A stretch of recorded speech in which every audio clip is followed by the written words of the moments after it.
In today's video, we're going to zoom in on a post-earnings pattern inside of Disney. We're waiting for earnings to be behind us, and then this pattern is one that I'll talk about in today's video, which has been working for the better part of now 2+ years.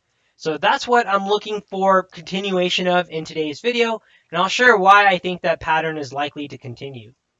Now for this analysis, I'm going to be using our post-earnings analysis tool, and for Volatility Box members, you can download that for free on our website. That's tosindicators.com/earnings.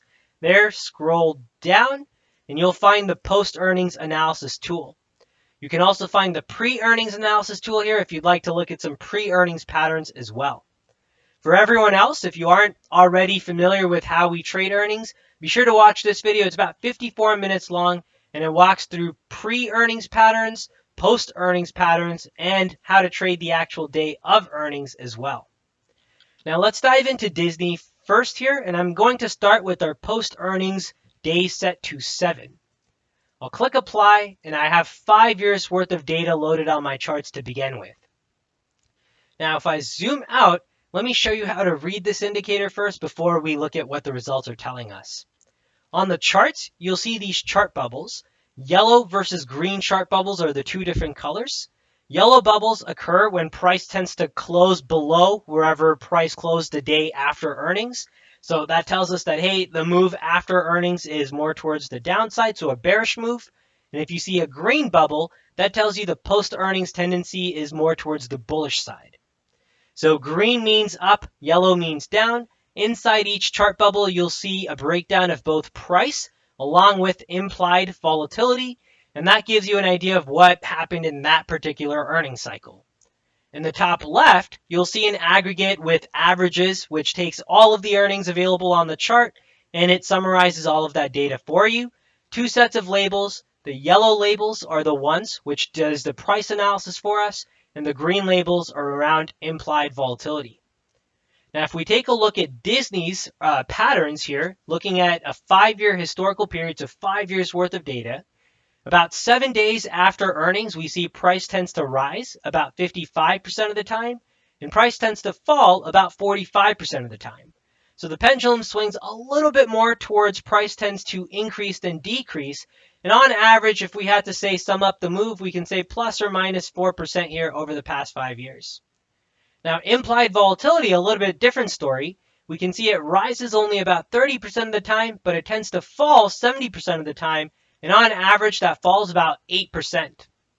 So this gives us a profile of what tends to happen in Disney 7 days after earnings. We can see IV tends to get sucked up about 8% on average. In terms of price, we don't really have a strong bias one way or the other. However, if we had to choose one side, you could say the rise side just because it's a little bit greater than 50%. Now, what tends to happen if we go from that immediate 1 week after earnings, and instead we say increase this to 2 weeks after earnings, so 14 days. Now, if I click apply, we can see on our charts, if we use the statistics up here, that our breakdown has gone right back to that 50-50 breakdown. So the pendulum swung right back to the middle. That plus or minus 4% that we had earlier in the 1 week after earnings has now gone up to, let's say, plus or minus 7% to account for both sides. Implied volatility, we still see the same idea of it tending to fall more often than not. But in terms of the actual average number, we see that plateau near the 8% mark. So that's our little clue here. We've started to hit a little bit of a wall 2 weeks after earnings in terms of IV getting sucked out of the market. In fact, on the other side, we can see the averages are much higher, even though the frequency is much lower. Now, if we increase this from 14 days post-earnings to 30 days post-earnings, this is where I think the idea really starts to get some legs underneath it.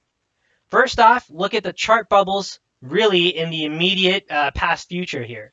For the past 1, 2, 3, 4, 5, 6, 7, and 8 earnings cycles, we can see that prices tend to close below wherever we had the post-earnings close. So 30 days after earnings, price closes below that post-earnings close price. Here, if we take a look at the number of times that happens, we can see 70% here, which gives us some sort of bias. Now, bear in mind that bias is really all stemming from these 8 data points right here, and I'm looking for a continuation of this pattern. So we're going in with our eyes wide open, knowing that this is something that's been working, and we're looking for it to continue to keep working. If it doesn't work this time, then that tells us that, hey, this pattern's finally broken. But we can keep pursuing it until it gives us signs of not working any longer. Now here we can see that this works with 5 years worth of data. However, if I say load in 20 years worth of data, the same pattern doesn't necessarily hold true here. We can see we go right back to the 50-50 breakdown if we load in 20 years worth of data. So again, that recency bias is something I want to drive home. Now that we've understood what the idea is and why we're looking at this short-term bearish idea for post-earnings, let me show you an example of the type of spread I'm looking at. This is a call credit spread. So the reason I'm looking at a credit spread is to take advantage of that initial IV getting sucked out that we saw between that 17 to 14 day period. I'm looking at selling a vertical. If you're looking at, say, a $5 wide vertical, we're looking at the price point of getting it near that 2.75 credit. This may mean you have to go slightly in the money. So here I had the 90.95, and this is using May 11th earnings.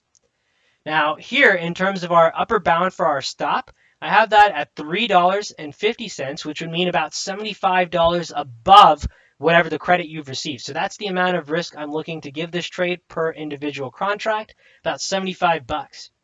In terms of our target, we're looking for a price to continue to keep grinding lower using that same pattern that I just demonstrated. And we're going out to the next monthly. So in this case, this is 36 days. So we're looking at taking advantage of the theta along with any IV that gets sucked out along the way, in essence, and looking at it close this vertical out if we can buy it back near that $1.50 mark.